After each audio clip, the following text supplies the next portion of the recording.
Namo tassa bhagavato arahato samma sambuddhassa Buddhang saranang gacchami Dhammang saranang gacchami Sanghang saranang gacchami.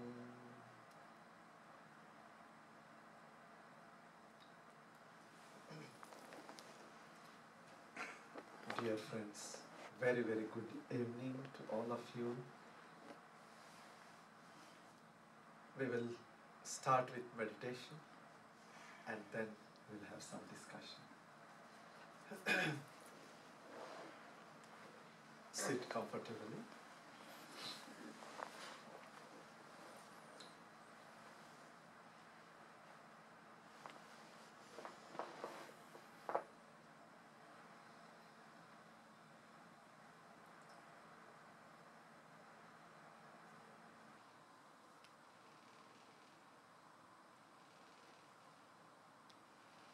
We enjoyed 2 meditations. Meditation on breath and meditation on love.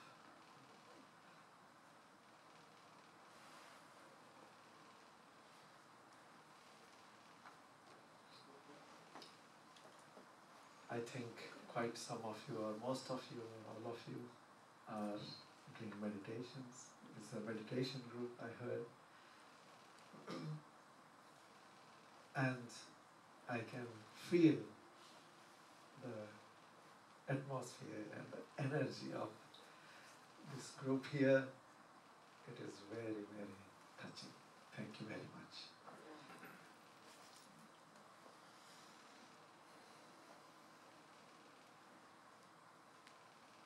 Meditation is a very loose word which is used for many things, and there is not one clear definition or clear understanding. Each person understands in her own way or in his own way. Meditation is, as Lord Buddha says, it is bhavana. Bhavana means development of the mind or culture of the mind. Just like we do agriculture, like that we grow beautiful qualities, positive qualities in the mind, culturing the mind. That is meditation. So when we say culturing the mind or developing the mind, then it is not just sitting and meditating. That is only small part of our life. There is much bigger part of our life when we are engaged in doing so many things.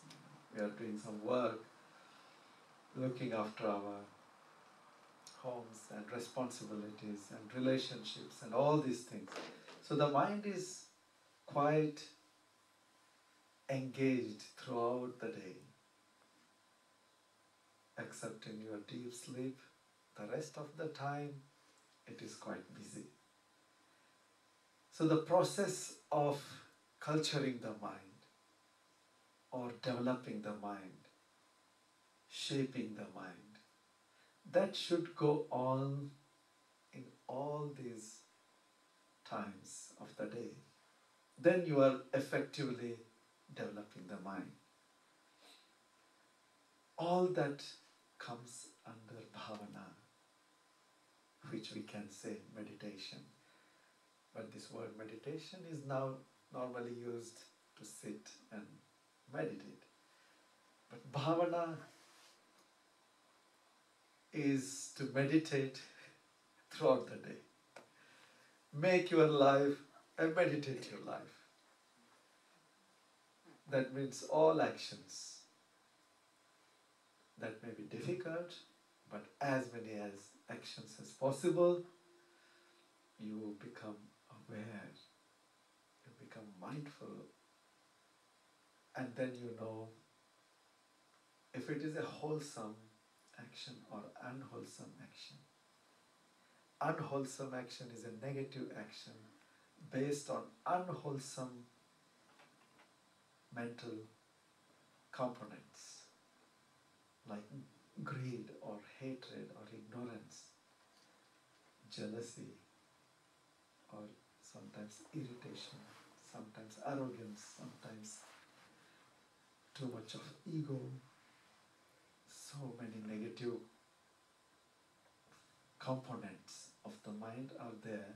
When they get activated, then we are doing actions in the thoughts by way of thinking, by speaking, or by body actions. So now these are unwholesome. To know them, you need mindfulness, that you have to be with your mind. You are fully with your mind. Mindfulness. Or you know, these are positive, beautiful components of the mind. Love or compassion or forgiveness or patience, tolerance, forgiving. Oh, you can have so many wonderful qualities. But you have to know them. If you don't know them, then you are not aware if they are there or not. And maybe some negative thought has come and it has covered your mind so much. You are just flown in the flood. And maybe after 1 hour, 2 hours, 3 hours, or whole day, you will realize, oh, what did I do? Whole day I spent worrying, I spent hating, I was angry, I was upset, I was sad, I was depressed. But after such long time, then you are not with your own mind. So meditation makes us to come to the present and to know ourselves. And to know ourselves means what our body is doing and what our mind is doing. That's all. That is what is meant by oneself. Body and mind, if they are in good shape. So when you know yourself, wholesome or unwholesome, then you can keep on changing. That possibility, that power is there in your mind. If there is any negative thing, negative thought or worries or sadness or anything that is going on or anger, you become aware, this is negative, let go. Now I don't continue anymore, let go. No need to worry, no need to feel guilty about that. Oh, I had this negative thought. No. It came, let it go. Now I pass it on. It is just, it came, now I know it. Knowing itself is a very positive, powerful mental exercise. If you can do that, then it is quite intensive meditation in day-to-day life, because you are developing your mindfulness, and with that mindfulness you are changing the quality of your life. Ultimately, we want something better. So when you remove these negativities, you are free.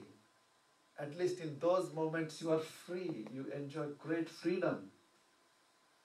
Because those negativities, they harm your mind. In the sense, the moment these negativities crop up, you will experience dissatisfaction, peacelessness, worries and all these things come. And that moment you experience absence of happiness. Happiness is gone. So isn't it wise thing that we know them, we change them, and we make our mind more and more wiser and wiser. It becomes wiser when it understands the reality, what is going on. Negative as negative, positive as positive, and remove it and replace it. All that is the job of wisdom, understanding.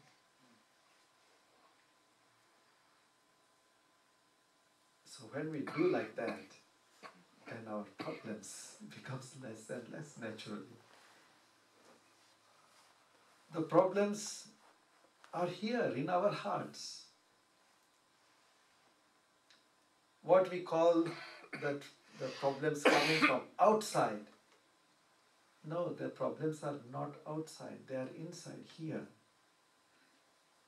We have just welcomed them to get into our hearts. The conditions that were outside, we use them to welcome the problems inside.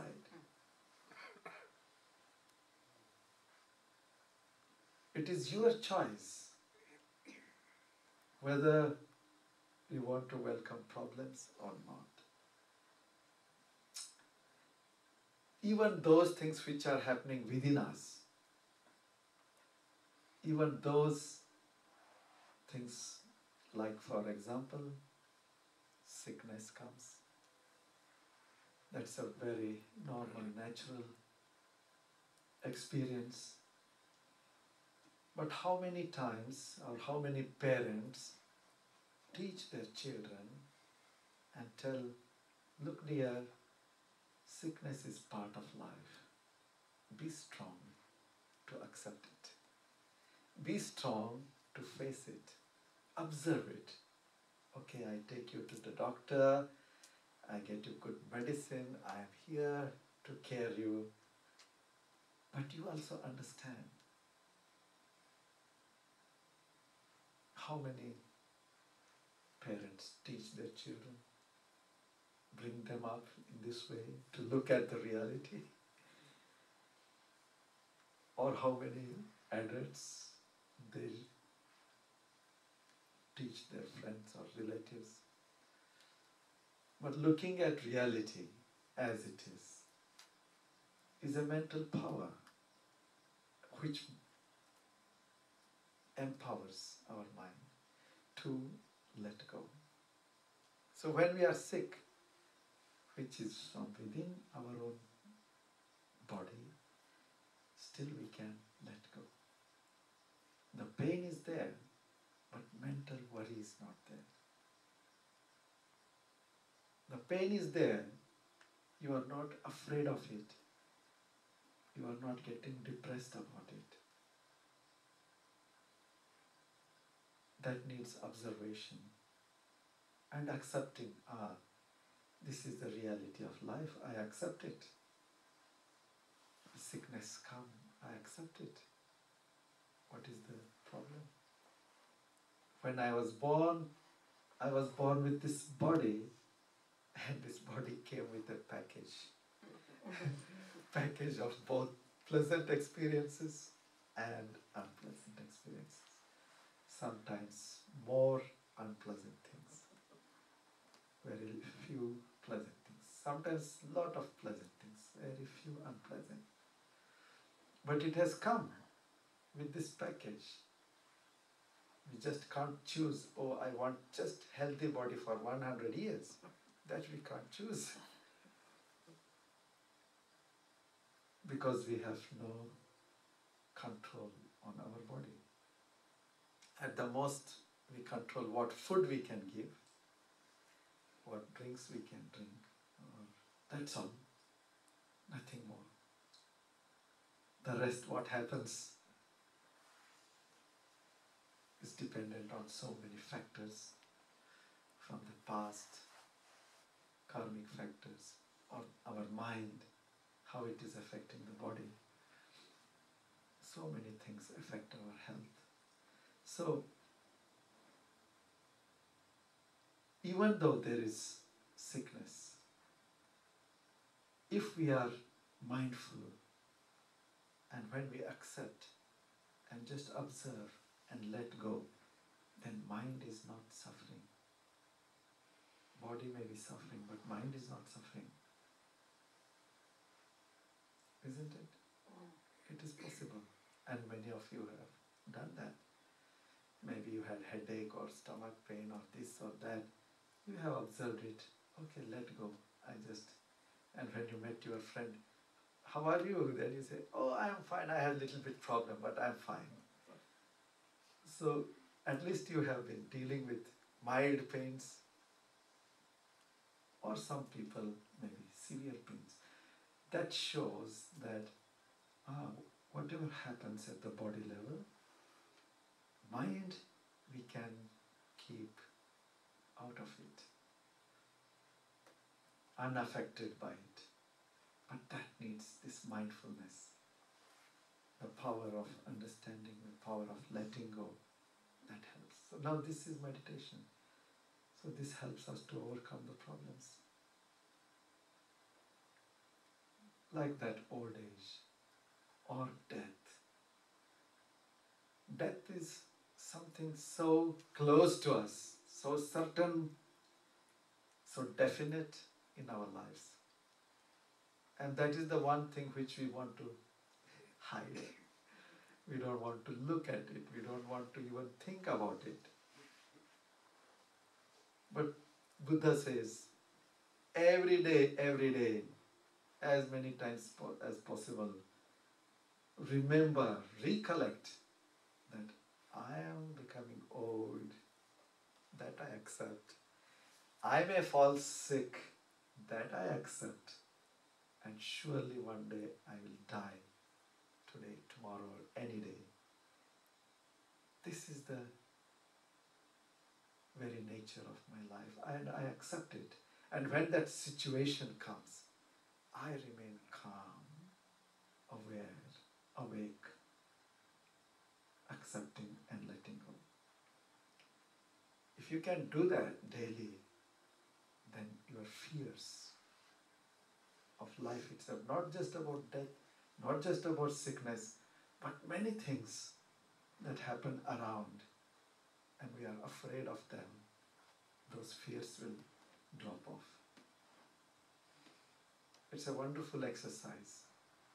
And you are not doing something imaginary thing. You are just facing the reality head on. Oh, hello old age. I look at you. Hello sickness. I look at you. Hello death. I look at you. So that face-to-face confrontation will melt our fears and worries about life, about losing dear ones, near ones, about losing things and money and property. So many concepts we have created, and we are holding them, attachment. Whereas the nature of life, the reality of life is impermanence. It passes away, passes away. So, and then that is about our body. But then there are mental things also which make us unhappy sometimes, angry sometimes. You have to deal with your anger. We did this loving kindness meditation. Do this. Every day try to do 15-30 minutes. Give that time for meditation. We have given enough time to take care of our body. Now let us give some time to take care of our mind. So 30 minutes in a day is nothing. It is worth. Do this meditation and enjoy. And after all, who is going to bear the fruits? You are the one. You are running here and there and working and doing this and that for what? Getting some peace of mind, happiness. Get it. Sit down and get it here and now. Yeah? It is here. So do it. So anger disturbs the mind. Some people have lot of anger, they get irritated. This meditation helps very much. And when you do this meditation, say for 1 month, 2 months, 3 months, then you will see yourself, your mind is changing. Even when you look at the people, you feel one thought will come, may they be happy. If you are walking on the street, just you see so many people, just you feel, oh, may they be happy. Or if you see a dog or a cat or some animal, may it be happy. It comes, it starts coming. So when this loving thoughts, loving kindness starts flowing from your heart, then anger will diminish and anger will lose its power. Then you may face people who are angry, who are angry with you, or who create problem for you, who make some losses for you. But then your reaction will be different. You will say, okay, be happy. Once Lord Buddha encountered a person who was a very famous person, and his sons and daughters, they became disciples of Buddha because they liked meditation and peace. And he was a teacher himself, so he was angry with the Buddha. What? I am so famous teacher and my own sons and daughters are not listening to me, they are going to Buddha. Now I want to take revenge. He became so hateful, so jealous. He wanted to take revenge. So one day he goes to Buddha. And Lord Buddha was sitting under a tree, and as he came nearer to Buddha, with full of anger, he's shouting at him, you are so and so, you are like that, you are this, you are that, all using abusive words with full of anger. And the Buddha heard it for some time. And when he finished, he said, okay, sit down. And then Lord Buddha asked him very gently, my dear, just answer me 2 questions. He was so angry. And he said, okay. And then Buddha asked, do you get guests at your home? And he said, yes, I get plenty of guests. I'm a famous person. And then Buddha asked, well, do you offer them some hospitality, something to drink and something to eat? He said, yes, I do offer them. And then Buddha said, well, if they don't accept it, if they don't eat it or drink it, what happens to that offering, those gifts that you have given? He said, well, that will remain with me in my own house. What more can happen? And then Buddha said, look, now you came shouting and with all abusive words and anger and all these things. You have given me all these things, but I am not accepting them. So then he felt ashamed, and he felt so sorry, and then he said, oh, please forgive me, Lord. And then Buddha taught him meditation, same metta meditation, and then he transformed.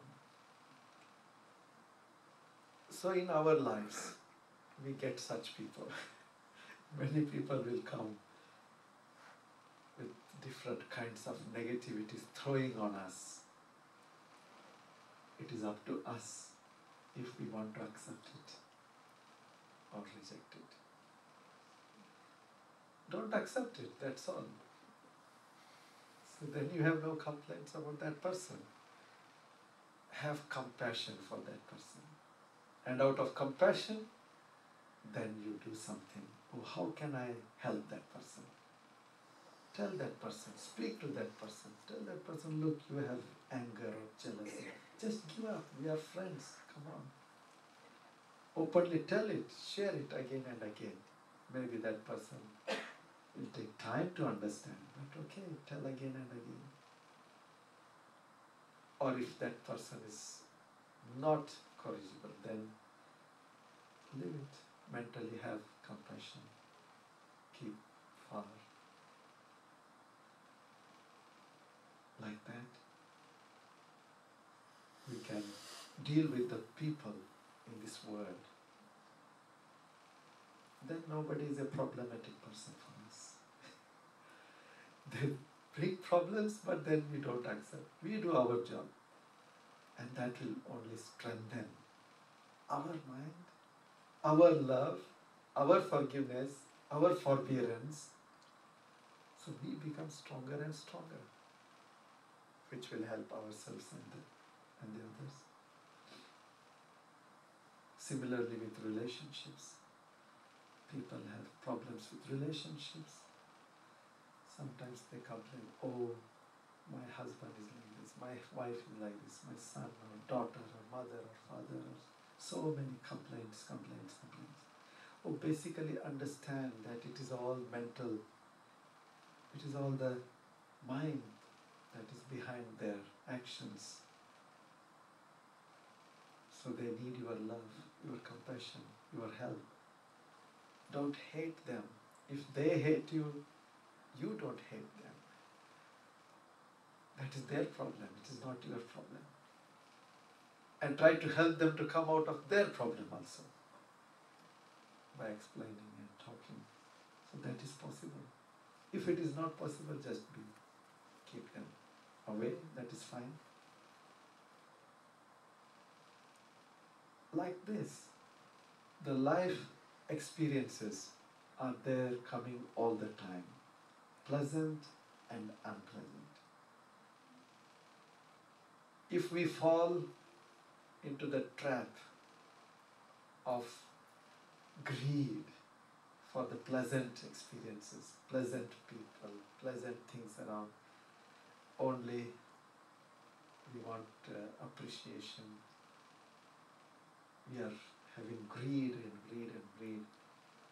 then we bind ourselves. That is also not right. When there is unpleasant coming to us with people or things or situations or work or anything, and if we hate it, dislike it, that is also not solution. Okay, pleasant or unpleasant, let it come. Now it is up to me how to filter it and take it, what to take, what to accept, what to reject. Our mind is ours. It functions according to our will and wish. Why not use it?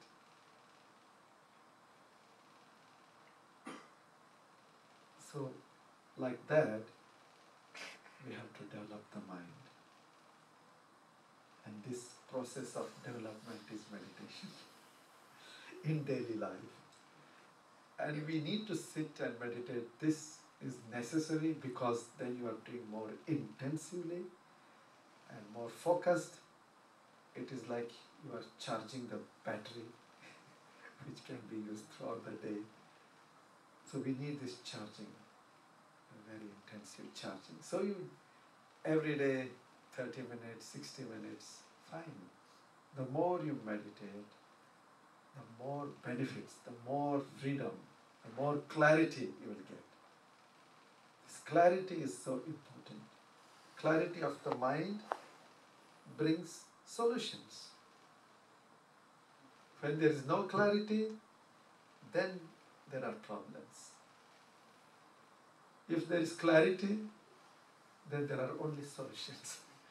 Problems become no problems. So this clarity comes from meditation. So for that, in daily life, observe your actions. Don't do any harmful actions. Don't hurt any single living being intentionally. Killing is far away. Don't harm. People kill and they think killing is fine, killing is good. They kill in the name of this or that, in the